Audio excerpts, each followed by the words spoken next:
Bueno, buenas tardes a todos y a todas los colegas, las personas que están aquí presentes en esta primera jornada académica del Departamento de Derecho Económico y Empresarial de la Facultad de Derecho de la Universidad de Buenos Aires.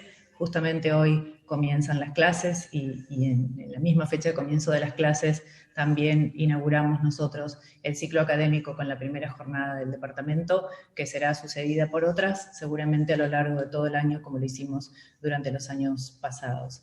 Este encuentro para abrir este encuentro le voy a dar la palabra al doctor Héctor Osvaldo Chomer, que es el director del Departamento de Derecho Económico y Empresarial, y antes de eso, muy brevemente, voy a presentar a los expositores del día de hoy, que van a ser Pablo Frick, que es doctor en Derecho por la Universidad de Buenos Aires, profesor adjunto regular por concurso de la UBA en la materia concursos y quiebras, profesor titular de Derecho concursal en el SAD, miembro de la Sociedad Científica Argentina, director del área de Derecho Comercial de la revista electrónica del Departamento de Derecho Económico y Empresarial de la Facultad de Derecho de la UBA. Seguidamente va a exponer Laura Filippi, es abogada, recibida en la Universidad Nacional de Córdoba y doctora en Derecho por la misma universidad. Ex profesora adjunta de esa universidad, de la UBA y de la Universidad Nacional de La Rioja, y profesora de posgrado en diversas universidades del país. Es autora y colaboradora de obras colectivas relativas al tema societario, que es su especialidad. Fernando D'Alessandro es el siguiente expositor, es juez comercial, tiene título de especialización en contratación y mercados financieros internacionales por la Universidad de Castilla-La Mancha, es profesor regular del Departamento de Derecho Económico y Empresarial de la Facultad de Derecho de la Universidad de Buenos Aires y profesor de posgrado de la misma facultad, en la Universidad de Belgrano y en la UCES. Es autor de publicaciones diversas sobre materia mercantil y partícipe activo de jornadas sobre la especialidad. En la jornada de hoy la voy a cerrar yo, a quien no necesito presentarme seguramente porque siempre estoy en las jornadas del departamento. Soy profesora regular también de Derecho Comercial de esta Facultad de Derecho y colaboro con el doctor Chomer en calidad de secretaria del Departamento de Derecho Económico Empresarial de esta facultad. Por eso en general me van a ver organizando estas actividades y soy secretaria de Coordinación Académica del Centro de Estudios de Derecho Concursal de esta facultad recientemente creado. Con estas presentaciones le quiero dar la palabra al doctor Chomer para abrir la jornada. Muy buenas tardes, gracias Gabriela. El departamento se congratula de inaugurar un nuevo ciclo de conferencias. Esta es la primera del año.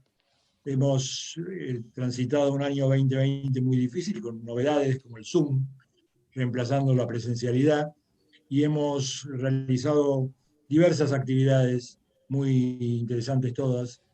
El homenaje a los grandes maestros, festejando la presencialidad de Héctor Alegría, Ariel Dazo y Aida Carlucci, a quien homenajeamos.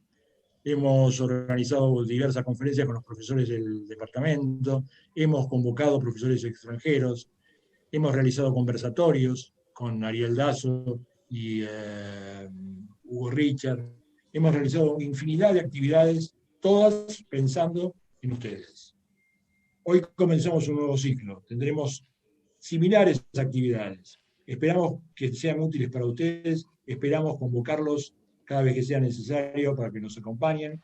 Y esta vez, en la primera actividad, hemos convocado 4 profesores muy conocidos por ustedes, profesores adjuntos de la casa, profesores que tienen una larga trayectoria, el doctor Frick, la doctora Filippi, la doctora Antonelli y el doctor Fernando D'Alessandro, quienes nos van a acompañar e ilustrar sobre temas contractuales, societarios y concursales, post pandemia.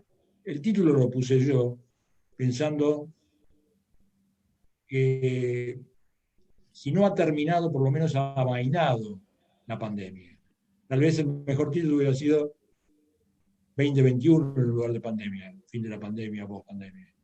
Pero recemos, estemos esperanzados que todo va a mejorar y que cada vez que pensemos en el año 2020, pensaremos no solo en la pandemia, sino en todo lo que nos ha dejado en derecho concursal, en derecho societario y derecho contractual. porque hemos aprendido mucho. Fundamentalmente, en el Poder Judicial de la Nación y ejerciendo la profesión, se ha aprendido mucho. Ya no hay tanta presencialidad, hemos aprendido que no es necesario encontrarnos cara a cara para solucionar los problemas, hemos aprendido a acelerar los juicios, hemos aprendido muchísimas cosas. Hemos sembrado, hay que cosechar. No olvidemos el 2020, porque en el futuro todo lo que aprendimos entonces podemos replicar. Los dejo con el doctor Pablo Frick, que nos va a ilustrar sobre el tema. Muchas gracias por la presencia. Pablo.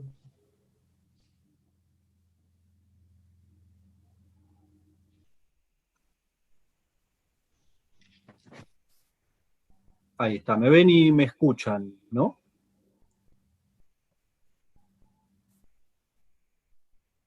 Bueno, buenas tardes, gracias Osvaldo por la presentación, por la bienvenida, gracias también a Gabriela por la organización, a los coexpositores y obviamente a la gente que se acercó a vernos, a escucharnos el día de hoy.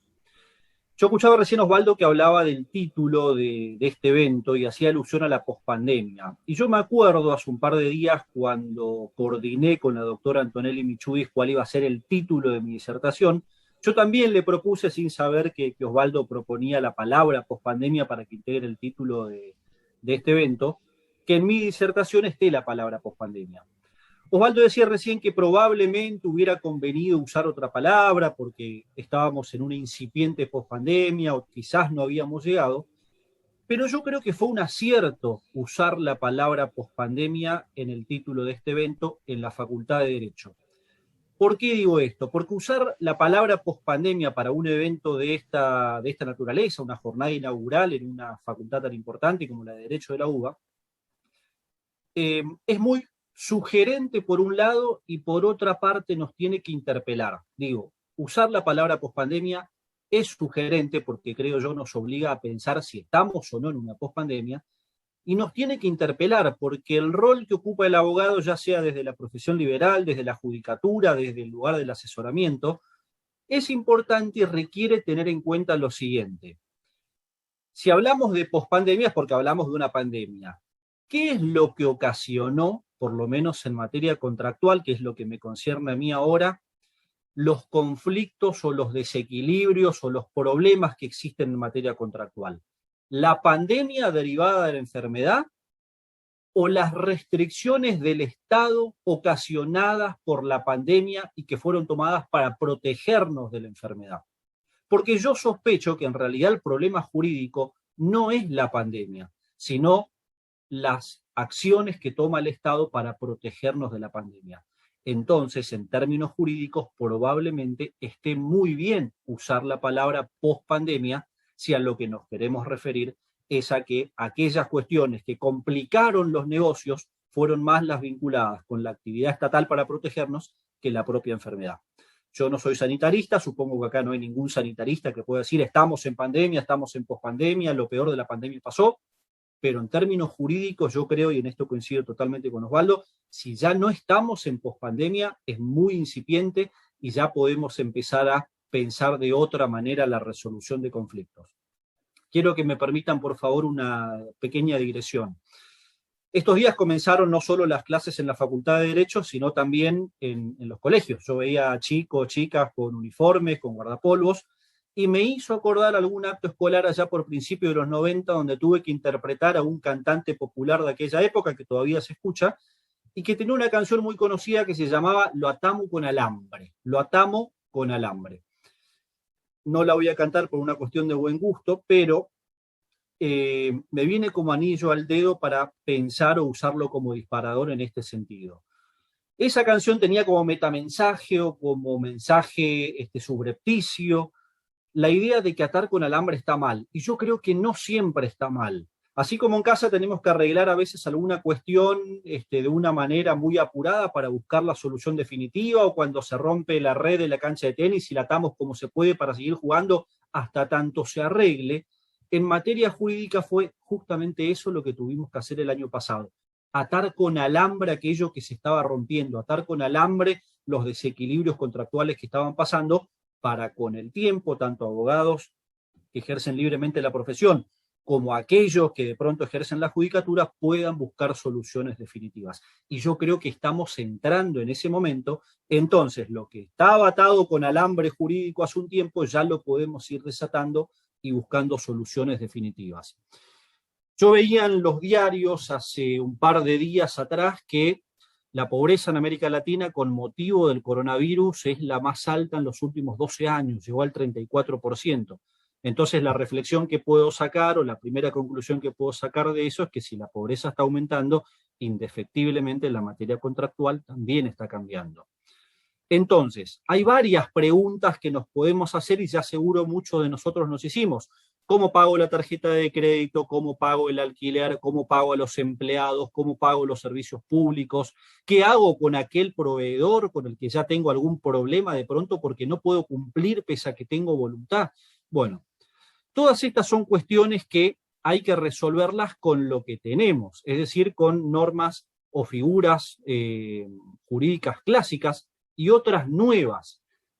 Con esto quiero significar que cuando los abogados empezamos a acostumbrarnos a que contábamos con un nuevo Código Civil y Comercial para resolver muchas cuestiones de derecho privado, cae el COVID, cae la epidemia, cae la cuarentena, y parece que entonces cuando estábamos logrando armarnos, cae un elemento nuevo que nos desarma y tenemos que empezar nuevamente a innovar, a pensar soluciones nuevas, a diseñar nuevas estrategias, y este es un desafío muy importante y probablemente la Facultad de Derecho sea el lugar ideal para comenzar a hablar de esto. El Estado, bien o mal, compartamos o no las decisiones que tomó, adoptó muchas medidas paliativas para los conflictos contractuales que se derivaron a partir de la pandemia, de las restricciones de circulación, etc. Por ejemplo, en materia de contrato de trabajo se prohibieron los despidos, se estableció en algunos supuestos que exista una doble indemnización. En materia de locaciones, por ejemplo, se dictó la ley 27.551.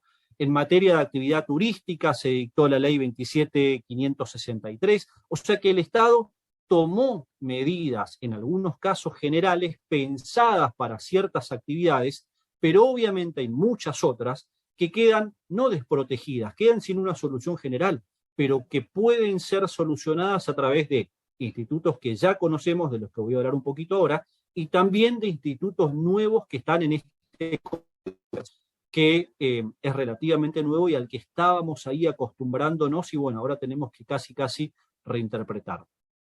Entonces, ¿qué nos provee nuestro sistema jurídico hoy por hoy? Yo les decía, soluciones conocidas y soluciones nuevas. Entre las conocidas, les propongo analizar un poquito qué es lo que viene pasando en algunos muy poquitos casos de jurisprudencia que hay, y además en cuáles son los problemas que pueden presentarse tanto en la pandemia como en esta suerte de pospandemia a la que hacía alusión yo hoy. El primer instituto es el caso fortuito. El segundo de los clásicos del que voy a hablar es la frustración del fin del contrato, y el tercero es la imprevisión. El caso fortuito, como ustedes saben, lo que supone es una imposibilidad de cumplir. Después vamos a ver las características y cómo juegan con relación a la pandemia. Pero en el caso fortuito de la fuerza mayor hay una imposibilidad de cumplir. Cosa que no pasa en la frustración del fin del contrato, donde acá no necesariamente hay una imposibilidad de cumplir. Lo que sucede en todo caso es que se frustró la finalidad común que tenían las partes y entonces existe la posibilidad de extinguir ese contrato. Por último, tenemos a la imprevisión, donde acá, a diferencia del caso fortuito, no hay imposibilidad de cumplir. En absoluto se puede cumplir. Lo que sucede es que el equilibrio del contrato desapareció, entonces para una de las partes ese cumplimiento es excesivamente oneroso. Y por eso la ley le permite, como vamos a ver después, extinguir el contrato o pedir la readecuación de su prestación. Pero me gustaría hablar entonces un poco del caso fortuito.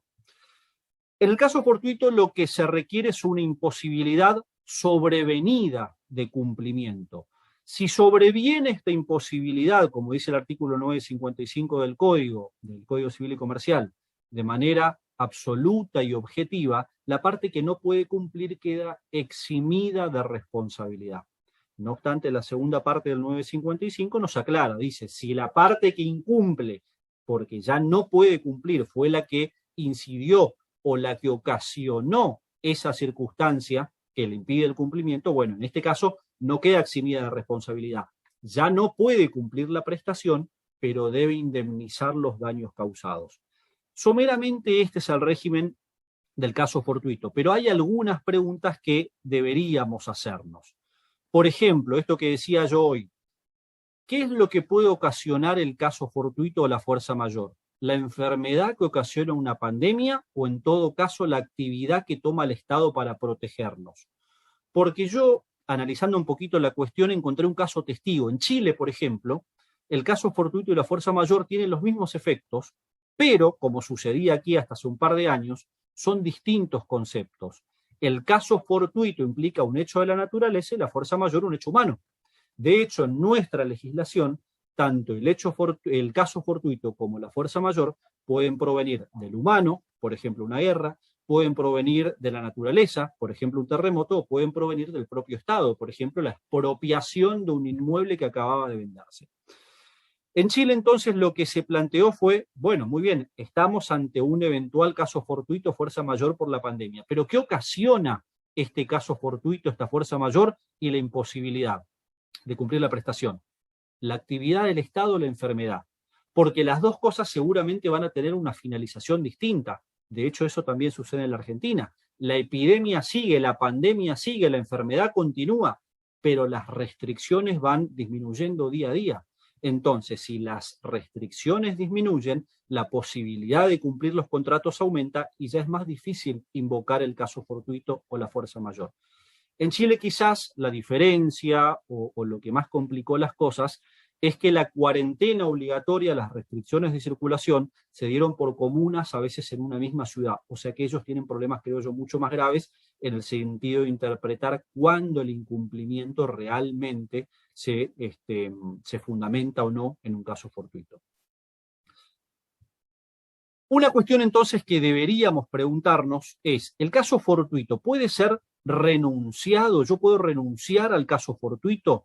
¿Puedo, por ejemplo, si renuncio al caso fortuito, más adelante decir, yo renuncié al caso fortuito, pero no renuncié a invocar el caso fortuito por COVID, que es tanto más imprevisible que cualquier otra causal?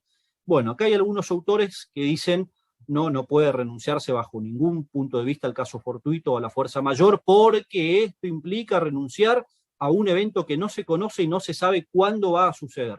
Así que no es posible renunciar a aquello que no se conoce.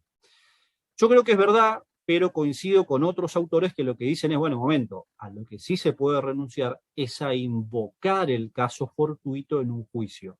Salvo en casos de consumidores, donde la renuncia es mucho más restrictiva, yo creo que sin duda puede renunciarse al caso fortuito, a invocar el caso fortuito en un juicio, pero la duda que creo yo va a seguir quedando, por lo menos hasta tanto no haya una respuesta concreta, por lo menos de la justicia o de los arreglos a los que puedan llegar los abogados, es el COVID o la pandemia o las restricciones de circulación implican un caso fortuito que pueda renunciarse o no, porque si hay algo más imprevisto que una pandemia de las características que vivimos el año pasado, dudo que haya otra. Creo que esa es realmente de las más imprevisibles que nos pueden tocar como abogados. Otra cuestión importante,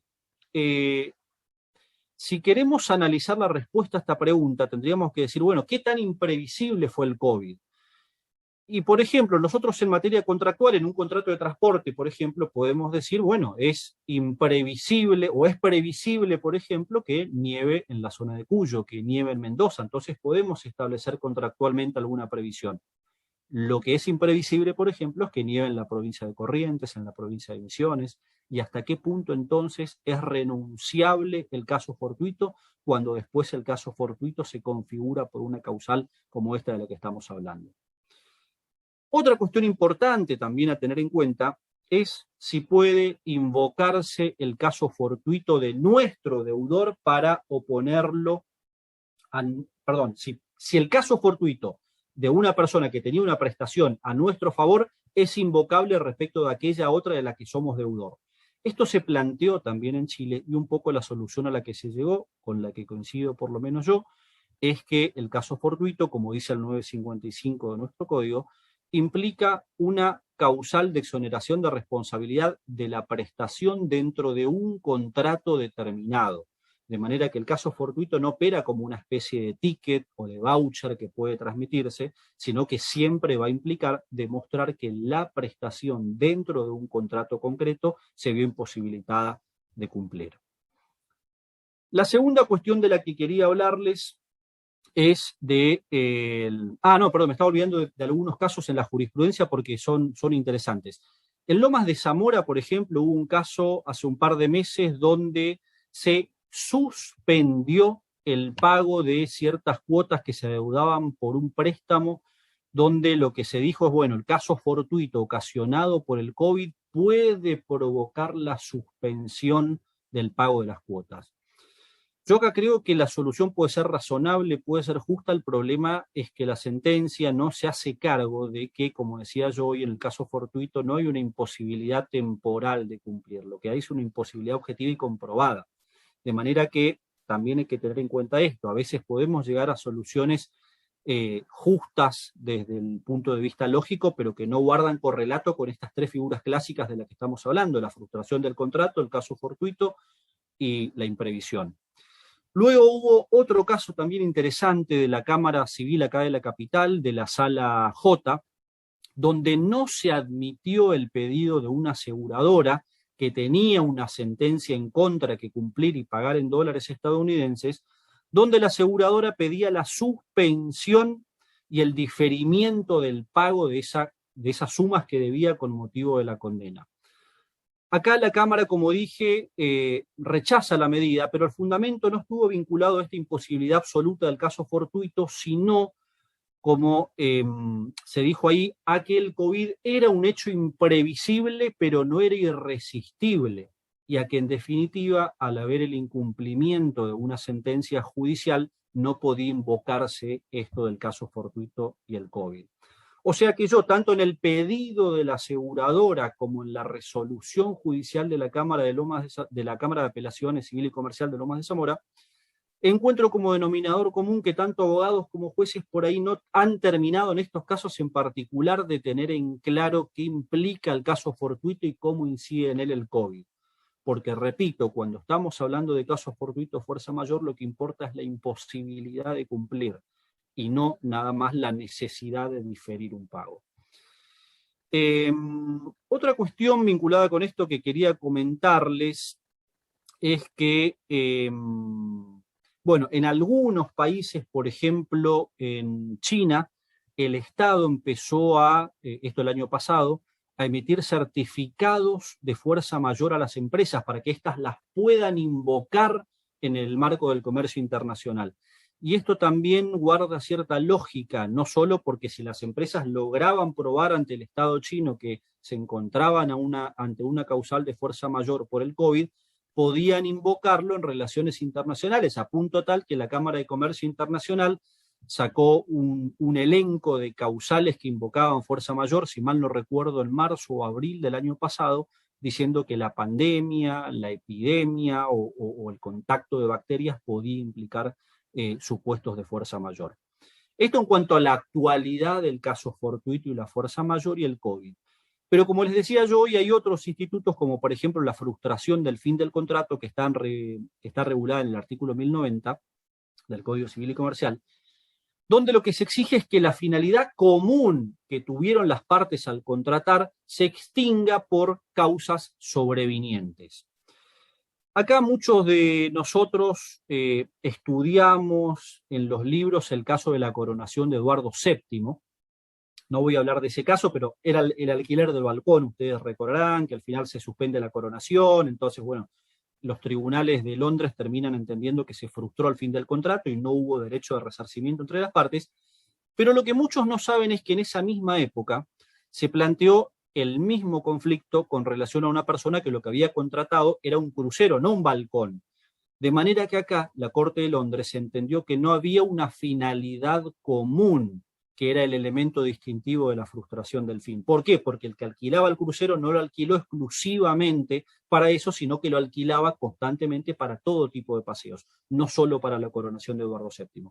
O sea que el hecho de que exista una finalidad común es muy importante al momento de tener en cuenta si el COVID incide o no en esta causal resolutoria.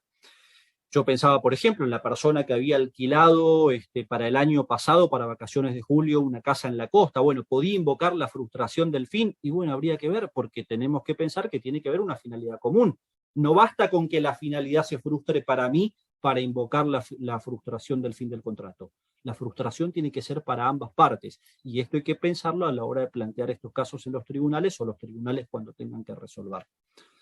Tengo entendido que hay un caso que está tramitando, donde hay una banda que tenía que tocar el año pasado en Buenos Aires en un estadio, una banda de pop, de rock, donde el cantante tuvo un problema pulmonar porque se contagió de COVID en otro país y a raíz de eso no pudo cantar y no puede cantar hace bastante tiempo por una deficiencia de carácter indefinido que le quedó en los pulmones.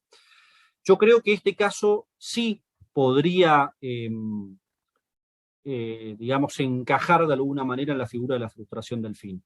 Porque en este supuesto sí había una finalidad común que era una persona que quería, o una banda que iba a tocar en un festival determinado, y una empresa que obviamente había contratado a esa banda para ese festival.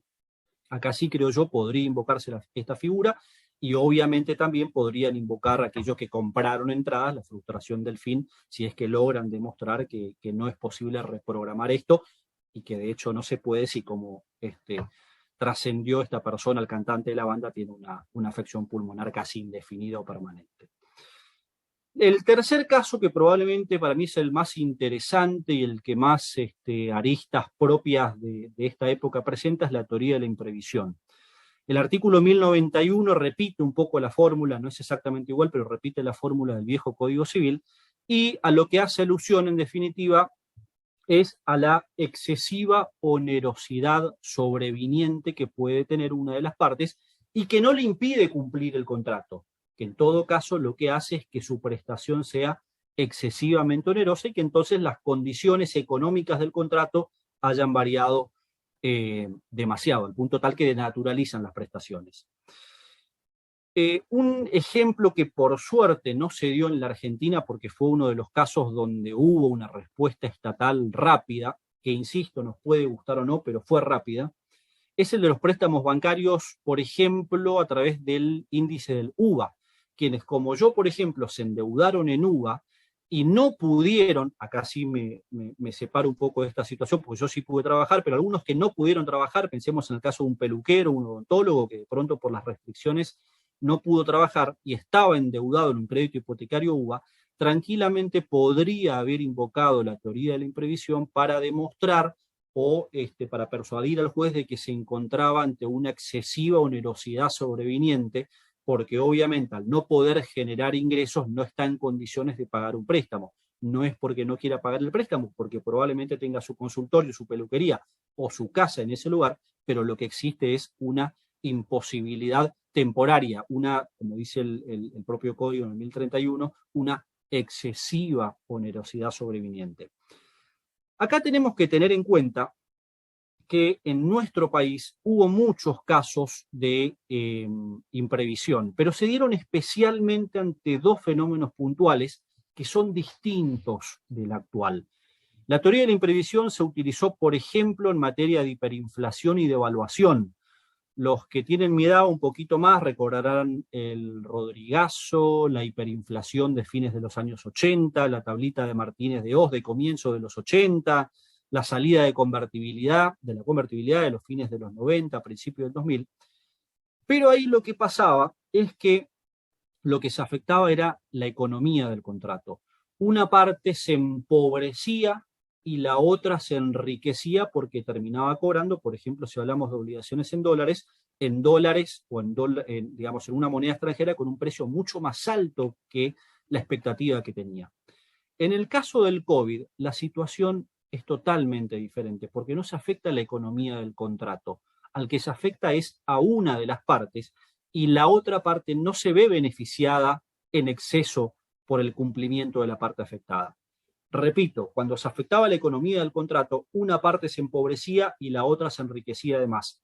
En el caso del COVID, la parte que cumple se empobrece, pero la otra no se enriquece de más. Entonces, este es el mayor problema que creo yo nos plantea la teoría de la imprevisión, porque se permitiría a una de las partes de pronto que cumpla de una manera adecuada a sus reales posibilidades, o se declararía resuelto el contrato, pero ante otra parte que no se enriqueció de más, como sucedía ante otros fenómenos que se dieron en nuestro país.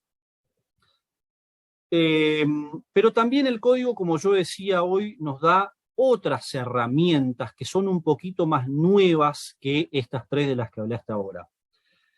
Una de esas figuras, por ejemplo, es la de los contratos de larga duración del artículo 1011 del Código Civil. El artículo 1011 del Código Civil y Comercial establece que para los contratos de larga duración, una de las partes que está en condiciones de pronto de rescindir el contrato por el incumplimiento de la otra, no lo puede rescindir, sino que tiene que negociar de buena fe, porque se supone que un contrato de larga duración tiene como elemento más importante del contrato esa duración. Y acá hay algunos autores que han planteado, yo no coincido demasiado, pero lo han planteado muy ferramente en muchas publicaciones, que este deber de renegociar los contratos se aplica a todo tipo de contratos, no solo a los de larga duración. Y yo no lo comparto, compartiendo a su vez la postura de otros que entienden que esto es aplicable solo a algunos contratos y no a todos, porque en realidad si hablamos de autonomía de la voluntad y de que el código en algunos supuestos permite la renegociación, permitir deliberadamente la renegociación extrajudicial cuando la autonomía de la voluntad no permite renegociar todo contrato de por sí en perjuicio de una de las partes que es la cumplidora, lo que debería adoptarse es la tesis de la no renegociación, salvo que las partes opten por hacerlo o que la propia ley dé esa posibilidad. Creo que hay una solución intermedia de todos modos, y es que cuando se consuma el litigio, ahí sí existe la posibilidad de renegociar, pero ya no extrajudicialmente, sino a través de dos caminos procesales muy pequeños. La posibilidad que tiene el juez de llamar en los términos del artículo 36 a una audiencia a las partes, y ahí sí proponerlas renegociar, o eventualmente en la audiencia del artículo 360. Fuera de estos supuestos, yo por lo menos entiendo que no es posible la renegociación forzada de los contratos, como algunos autores entienden que debe hacerse respecto del artículo 1011. El artículo 1031, por su parte, establece la suspensión del cumplimiento del contrato para cuando una de las partes entiende que la otra parte no está en condiciones de cumplir. Y en estos supuestos dice, la suspensión puede solicitarse se puede solicitar judicialmente como acción o como excepción. Algunos autores acá, como Rivera, por ejemplo, han entendido que esta posibilidad se puede replicar también de manera extrajudicial. En lo personal entiendo que esta posibilidad de renegociar del artículo 1031 puede darse nada más que de manera judicial, porque es lo que dice el código expresamente, de manera que no estoy de acuerdo por lo menos con aquellos que le dan una interpretación un poco más extensiva. Y por último tenemos a los artículos 1032 y 1711 que establecen la tutela preventiva. Y acá yo creo que la cuestión es un poco más clara en cuanto a que no se aplica por lo siguiente, porque la figura del 1711, que es la tutela preventiva del daño, lo que requiere es una antijuridicidad. Si no hay conducta antijurídica, no es posible lograr que el juez exima, por ejemplo, a una de las partes de cumplir la prestación a su cargo o de diferir ese cumplimiento. O sea que, en definitiva, un poco resumiendo la parte general de lo que pensaba hablar hoy, nos encontramos ante figuras clásicas del derecho contractual que nos pueden dar soluciones concretas, pero que a su vez son acompañadas por normas nuevas como estas de las que hablaba yo hoy, el artículo 1030, 1031, 1710, 1711. Así que bueno, un poquito el panorama general es ese. Han existido algunas resoluciones judiciales, por ejemplo, con motivo de la teoría de la imprevisión. Hace poco salió un caso también de la Cámara Civil, donde se permitió a un hospital a pagar los cánones locativos en dólares aplicando la teoría del esfuerzo compartido. Y esto se vincula un poco a lo que decía yo hoy respecto de las soluciones que se tomaron en casos donde se afectaba la economía del contrato. La teoría del esfuerzo compartido está pensada especialmente para esos supuestos, donde se afecta la economía del contrato. Entonces, la que se iba a empobrecer demasiado, la que se iba a enriquecer demasiado, se empobrecen o se enriquecen un poquito menos. Bueno, esta parecería ser la tesis que va tomando la justicia de a poco como para aplicar a casos derivados del COVID, de la pandemia, de las restricciones para circular, para supuestos contractuales. El tiempo, creo yo, va a decir un poco cuál es la solución definitiva, pero bueno, empezamos a desatar los alambres y a ir aplicando un poquito las soluciones clásicas que nos da el código, y yo creo que se puede, con buena voluntad se puede llegar a una solución concreta. Para terminar, porque ya estoy en tiempo, nada más quería contarles que, para no referirme a muchos contratos en particular, porque me voy a ir forzosamente de tiempo, creo que los casos más interesantes se dieron en el contrato de seguro y en el contrato de ahorro previo. En materia de ahorro previo, por ejemplo, tenemos una resolución que es la 14 del año 2020 y otras posteriores, la 30, las 40, las 54, que otorgaron ya oficiosamente desde el Estado la posibilidad de diferir los pagos de los ahorristas. Y esta solución es buena, y voy cerrando un poco la idea. ¿Por qué? Porque hay muchos autores que sostienen, y yo creo que eso es lo correcto, que para solucionar cuestiones contractuales, en lo posible, hay que buscar soluciones generales que vengan desde arriba, desde el Estado, como lo que sucedió, por ejemplo, en materia de créditos UVA, donde el Estado casi de oficio aplica esto de la teoría de la imprevisión y obliga a los bancos a otorgar diferimientos en el pago de las cuotas, o en el caso de las tarjetas de crédito, donde se refinanciaron en las tarjetas bancarias los saldos de tarjeta de crédito, y lo mismo sucedió en el caso del ahorro previo, donde la Inspección General de Justicia lo que permitió es que si los adherentes lo solicitaban, podían aceptar la oferta que estaba obligada a hacerle cada administradora de los planes de ahorro previo para que difieran los pagos adeudados. Y estas, me parece, son soluciones correctas. ¿Por qué? Porque si no llegamos a la excesiva judicialización que, por ejemplo, en el caso del ahorro previo, es la muestra clara de lo que no tiene que pasar. En materia de ahorro previo están proliferando las medidas cautelares, sobre todo en primera instancia, donde hay ahorristas, hay adherentes a planes que piden suspensiones de pagos, diferimientos de pagos, congelamientos de cuotas. Como estamos en el marco de una medida cautelar, hay jueces que aceptan esas medidas cautelares, creo yo con buen criterio, buscando la justicia del caso concreto, pero casi sistemáticamente cuando estas medidas son apeladas, las cámaras de apelaciones ya oyendo a las administradoras terminan revocando estas medidas. Especialmente porque lo que se tiene en cuenta que lo que se afecta cuando un adherente no paga la cuota del plan de ahorro previo es el sistema en sí mismo. Entonces, un sistema pensado como un instrumento social, cosa que reconoce la IGJ en estas resoluciones de las que hablaba hoy, termina siendo contraproducente porque el sistema se encarece. Lo que suelen plantear también las empresas de ahorro previo en estos casos, y que también hay que tener en cuenta, es que en materia de medidas cautelares, como el efecto de los recursos concedidos es devolutivo, en el interín, hasta tanto la Cámara resuelva, que insisto, en su mayoría viene revocando estas medidas cautelares, tienen que cumplir con la sentencia, y esto de todos modos termina afectando al resto de los suscriptores.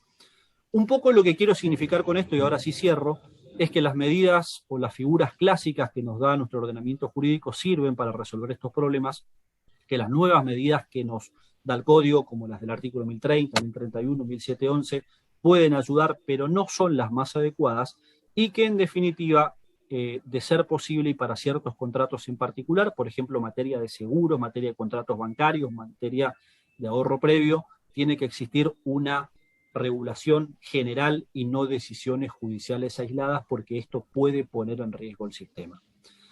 Para finalizar, una breve reflexión. Si nosotros miramos la foto de un automóvil, cómo era hace 50 años y cómo es ahora, lo más probable es que veamos que el automóvil no es el mismo para nada. Si tomamos un teléfono y vemos cómo era hace 50 años en alguna foto vieja y cómo son los teléfonos hoy, vamos a ver que son totalmente diferentes. Si miramos un aula universitaria como era hace 50 años y vemos un aula universitaria como es hoy, probablemente nos dé escalofríos porque vamos a ver que las aulas son iguales. La pregunta entonces que me hago es, ¿tuvo que llegar la pandemia para que nos demos cuenta que a veces es necesario masificar la virtualidad para llegar a donde antes no llegábamos? Bueno, probablemente sí. Entonces, en materia jurídica, creo yo, también puede pasar lo mismo. Hay que empezar a desempolvar, hay que empezar a mirar un poco más circunstanciadamente aquellas figuras jurídicas que teníamos hasta ahora y verlas en cada caso concreto, porque claramente esta pandemia o la pospandemia jurídica en la que creo que estamos vino a desbaratar todo lo que conocíamos. Así que tanto desde la enseñanza de la materia contractual como desde la interpretación de los contratos tenemos que ser lo suficientemente heterodoxos y tener la cintura como para analizar más profunda y circunstanciadamente los conflictos que se dan.